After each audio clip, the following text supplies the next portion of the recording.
My name's Karina, and I mainly wanted to join this project because I wanted to find out more about what happened in 1981 and how we've developed and how things have changed since then. I think we should learn from history to ensure that we don't make the same mistakes. The worst case scenario would be that if it was an SPG van, then it would have been the worst situation, which they would have, you would probably be beaten up by them with batons. And, I don't recall a time when SPG vans were nice. I don't recall hearing stories from my friends who would say that the SPG vans would often have a nicer way of arresting you.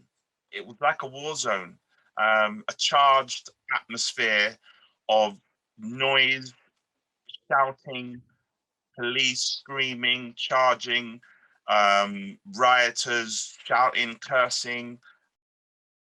I think it was just not just racism from institutions, but also at an individual level. I think personally, if I were around back then and I have been through, the racism that was around back then there would have been a chance that I would have taken part. I probably would have rioted, you know, because I do agree with the rioting that they were doing, because it was their way of showing that they're sick of it and they wanted to show that they're angry, and that was one of the ways that they showed they're angry.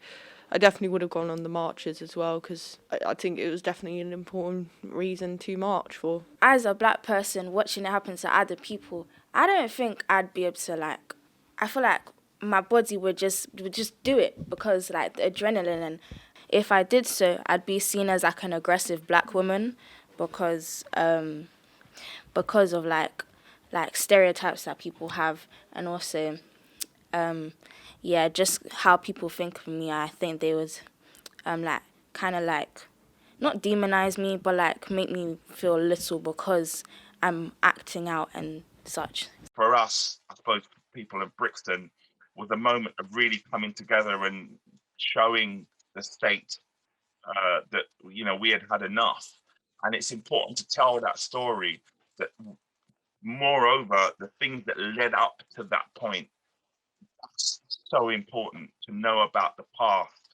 You often hear, if you don't know about your history, you never know, going forward and all that. So it's really important that people know about that. And obviously, certainly from a media point of view, um, in my opinion, if you don't tell your own story, your story gets told by others.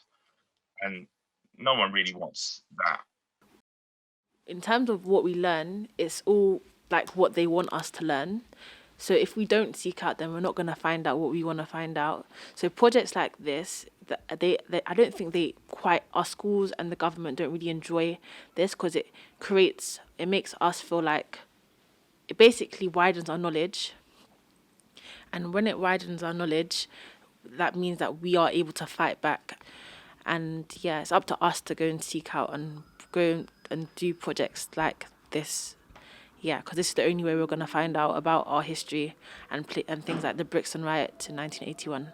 If we want to talk about education, I feel like the education system doesn't really want to acknowledge the bad parts of history. They don't want to tell it like it is. And the reason why, either they're just embarrassed to acknowledge it, or they just want to make us ignorant. In primary school, during Black History Month, we learn more of the positive aspects of Black history, which is good, but it doesn't recognize the struggles that Black people went through, so they kind of sugarcoat our history.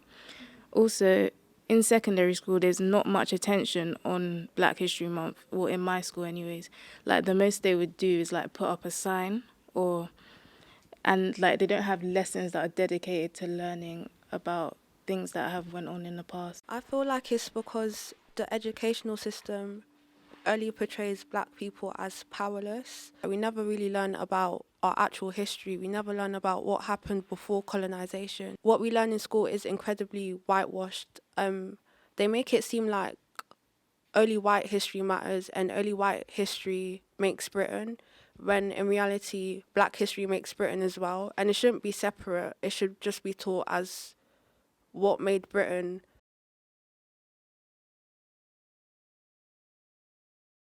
And so, what I think, in my opinion, has happened is that there are many, many interventions and many ways people have tried to come up with solutions around the injustices. But in my opinion, things don't stick, things don't grow and develop so that people really see the change.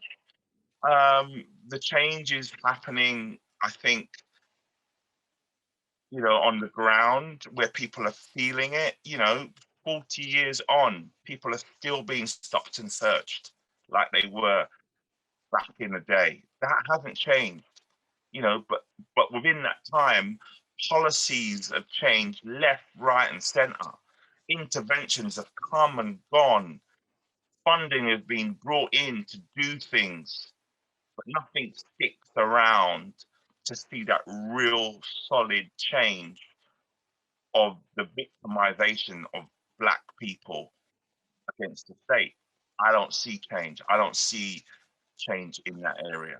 And at the same time, they're still giving money away to say to people, come and celebrate the Windrush Day. And it's our little token, in my opinion, to say that, forget about the wrongs that we've done to you. Just take this money and have a party. Whereas the real injustice, the government not apologizing for what they've really done. You'll never get the government, the state, to apologize over the enslavement of African people, particularly in Britain. They will give you money, they will set up things to kind of go, look, it's look to something and do that with it. But they would never kind of go, look, we're really sorry, we made this big mistake, we shouldn't have taken you from, we shouldn't have raped your country, you would never get them going that far. They will only use schemes to give you what I call peppercorns to make you think that they're with you. I feel like there's been minimal change since the 1981 uprisings, because you still see Black people getting discriminated against in the workplace or outside of the workplace. The issue with racism today is it's a lot more hidden and denied. So and it comes in microaggressions too, like just little stuff that still should be classified as racism. And also I feel like the nature of racism today has changed as well, because of social media, stuff like that. So it's a bit dynamic, like it's changing the nature of racism, but it still exists. I guess it's important because we are facing like a lot of the same issues. Like, even though in 1981 and like for older generations, it was a lot more overt, we still are facing the same things. So I think to have that knowledge of like what happened in the past and then to talk with the older generations as well, I think it will create that sense of community that like maybe doesn't feel there as much anymore. Since the uprising, there has been a huge impact just based on the fact that people of colour finally were able to have their voices heard. So I feel like that's very important. Since the 1981 uprising, I feel like there has been some change to an extent in terms of how Black people are treated. I feel like it's more covert. I think that's the word. Yeah. Thank you. Than what it was then, and I feel like because it's more covert, people just like to think that it doesn't like exist. I think that the same issues still exist, especially within the criminal justice system, but people are starting to not accept the treatment due to what's previously happened. I feel like just the police system needs to change. Like, you never really see police in your local area unless they're arresting people. They don't really have a relationship with the local people. And I know, like, back in the day, like a long time ago, people used to know their local police officers by name. They used to have like a good relationship. They'll come over like buy them lunch at the local like cafe or restaurant. Like they had a good relationship, but now like you never see police unless they're arresting people or stopping and searching people. I feel like that needs to change. And also, I don't know if getting more people of colour in the force will necessarily help, but I feel like we should still try, because a lot of young people feel disillusioned with the police. We should aim to like have complete equality within the justice system and try to get rid of racial stereotypes. I do think many of the same issues persist for Black Britons today. I think particularly when it comes to feeling like we're British, like on the forms we tick it says Black British, but actually like when it comes down to it, I still think that they pick and choose when we are actually British. Like when Brexit came up, I particularly felt like it was like, oh, we were on the outskirts, but yet our culture and our food and our music was welcomed. So yeah, I think the same issues are still there. Other people just need to emphasize with Black people more when they're explaining their grief, because some people act like they understand what's going on but they don't, but because they don't want to seem a certain way, they'll try and act like they agree and relate, but they don't. So I think more of us need to address what the actual issue is, and more people that can't necessarily relate because they're not Black could perhaps get involved with all the activities and acts that are going on. So I feel like before we work as a group, we really need to find ourselves on an individual level first and be proud of who we are. Because I feel like a lot of Black people, their identity, like they have conflicting identities. Like me, for example, I'm of Nigerian origin, and I'm not British enough to be British, but I'm not Nigerian enough to be Nigerian. So like for a long time, like I always felt conflicted with my two identities, but I should have been proud. Like I'm British Nigerian, I'm in a diaspora, and I should be proud of who I am. And I feel like that's something that a lot of Black people need to work on before we start to work as a group. The issues still stand, and they shouldn't, in today's society, we shouldn't have those issues still be a thing, but sadly they are, and that's why I think what's going on now with the Black Lives Matter movement, and seeing as it's 40 years since the Brixton Uprisings happened, I think there's a lot of change happening for the better, but it's still sad that we're still having these same issues that we did all the way 40 years ago. These issues they're basically tools for us to learn from, and like it gives us an opportunity to solve these issues. And I think one of the most important things anyone can do is to listen and understand. Listen to Black people's grievances and understand instead of just argue.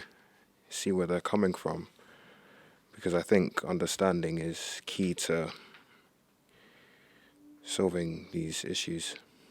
It's key to maybe potentially ending racial injustice. I'm taking part in this program, and I'm also informing my teachers and my like friends and people in my year about what happened, because they find it interesting about things that we don't learn in our history curriculum, in our curriculum in general, and also to do with Black people's history. I feel like after this project, maybe I could have more conversations with perhaps my family or friends and educate them about what I've learned. And also, I think there should be something where you can suggest in schools like what should be taught and how like it should be taught and how it can like educate more people, because you like have to go to school. So without forcing people to volunteer and things like this,